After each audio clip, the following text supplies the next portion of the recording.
तासन मक़सूद रिंद विचो ज़मीन जे पुराने तकरार तां डंडा बरदारनि घर ते हमिलो करे ज़ाल मुड़ुस समेत चइनि घर भाउतुनि खे ज़ख़्मी करे छॾियो आहे। उन हवाले सां तफ़सील मालूम कयो था शरीफ़ रिंद टेलीफोन लाइन ते मौजूद आहिनि। शरीफ़, कहिड़ा तफ़सील आहिनि? जी बिल्कुल ही ॻोठ आहे भाई खान दारी जेको जिते ज़मीनी तकरार तां डंडा बरदार माण्हुनि जेको सो मंगी बिरादरी जा आहिनि उन्हनि हमिलो करे 40 वरनि जे सुभान उर्फ़ लाल दारी खे ऐं 35 वरनि जी मसमात इमामज़ादी ऐं 18 वरनि जे हुनजे पुटु शमन अली दारी खे जेको सो डंडा हणी सख़्तु ज़ख़्मी करे छॾियो आहे।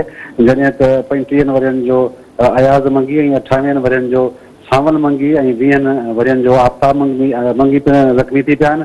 ज़ख़्मियुनि खे रूरल हेल्थ सेंटर मुंतक़िल कयो वियो आहे। ॿिन्ही धुरियुनि में चिकताण तेज़ आहे। धुरियुनि जा माण्हू थाणे ते पिणु पहुची विया आहिनि।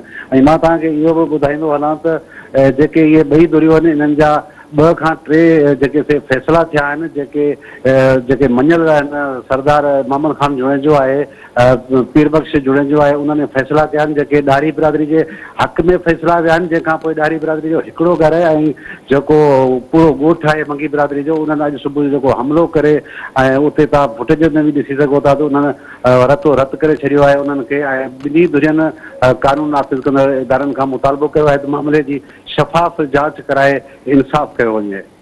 शरीफ़, महिरबानी तफ़सील ॾियण जे लाइ।